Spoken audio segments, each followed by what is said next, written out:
कोई एक ग्रुप है, अगर वो फिल्म का विरोध करे या ट्रेलर को रोक दे या दंगा कर दे, पर वहाँ तो सरकार ही कर रही है। मैं समझ सकता हूँ, लेकिन जिसने भारत के संविधान की ओथ ली है कि मैं सिटीजन्स की फ्री स्पीच को प्रोटेक्ट करूंगी या करूंगा, वही जब आपका काम रोके, यानी अमीश जी जब रक्षक ही भक्षक बन जाए, तो हम जैसे लोग क्या कर सकते हैं। और दूसरी बात, जो लोग इतनी फ्री स्पीच की बातें करते हैं, जो लोग संविधान दिखा दिखा के बातें करते हैं, उनमें से एक आदमी को ये गलत भी नहीं लगा, बल्कि वो उसको सपोर्ट करते हैं। जिनके दादा दादियों ने, जो कहते हैं मेरे दादा दादियों ने देश के फ्रीडम मूवमेंट में इतना बड़ा बलिदान दिया है, आपका इशारा समझ रहा हूँ। जब मैं उनकी कहानी बता रहा हूँ तो उन लोगों को तो बल्कि मुझे सैल्यूट करना चाहिए, बजाय इसके कि वो आप तो उनके नाना को फेल्ड लीडर बता रहे हैं। नहीं, मैं किसी की बात नहीं कर रहा हूँ। सबको पता है किसकी बात कर रहे हैं आप। नहीं, आप गलत कह रहे हैं।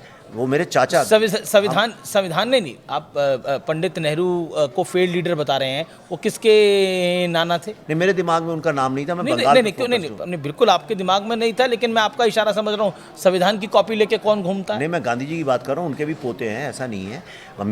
मैं खुद फ्रीडम फाइटर्स का बेटा हूँ, तो मैं सबकी बात कर रहा हूँ।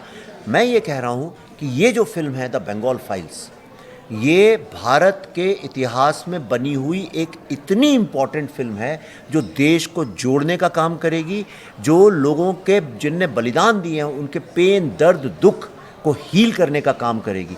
इस फिल्म को कोई भी जो व्यक्ति भारतीय मानता है, अपने आप को माँ भारती की इज्जत करता है, और जो बंगाली मानता है, वो कभी बैन करने की सोच ही नहीं सकता। इसको सिर्फ वही बैन कर सकता है जो या तो मुस्लिम लीग का अनुयायी है या जो कि पाकिस्तान के। चलिए, मैं आपसे एक और सवाल पूछता हूँ, क्या ममता बनर्जी को इस फिल्म को देखने के लिए आमंत्रित करेंगे, इनवाइट करेंगे? मेरे पास उनका नंबर नहीं। मैंने एक दो और जर्नलिस्ट से बोला आपके पास है तो आप मुझे दीजिए, या आप उन्हें मैसेज कर सकते हैं तो करिए।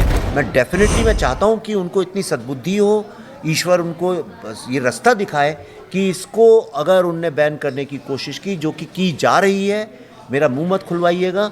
नहीं, खोलिए मुंह। यहाँ पर तो उनको बहुत पुण्य मिलेगा। ये हम न्यूज़ रूम में हैं और न्यूज़ रूम के अंदर सब बातें खुल के ही होती हैं। मैं आपको बताता हूँ, मैं अभी जब आ रहा था आपके यहाँ, पहले अभी लिफ्ट से जब आया तो मेरे को फ़ोन आया कि जो डिस्ट्रीब्यूटर्स हैं, ये कल मुझे कार में पता चला था, और अब भी मेरे को दूसरा फ़ोन आया कि जो डिस्ट्रीब्यूटर हैं वो कह रहे हैं अगर फिल्म बंगाल में रिलीज़ होगी तो ये इतिहास कायम करेगी, इतना ऐतिहासिक बिजनेस करेगी।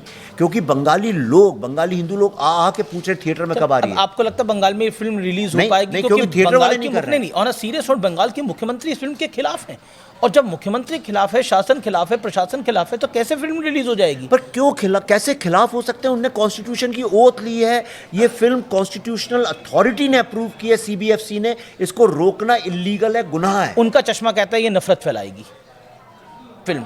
मुर्शिदाबाद मैंने किया था क्या? मेरी फिल्म के कारण हुआ। नफरत मैंने फैलाई थी मुर्शिदाबाद में। आरजी कर का जो इंसिडेंट है, 1 साल बाद भी आज उसको जस्टिस नहीं मिली है, मैं कर रहा हूँ क्या?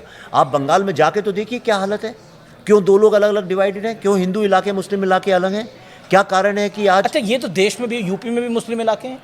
हाँ, पर वहाँ सरकार मेरी फिल्म तो नहीं बैन कर रही है। वो थोड़ी मुझ पर ये चार्ज। वहाँ तो योगी जी की सरकार है, बीजेपी की सरकार है। तो महाराष्ट्र में आपकी फिल्म थोड़ी बैन होगी, वहाँ फडणवीस की सरकार है। कर्नाटक की सरकार तो नहीं विरोध कर रही है।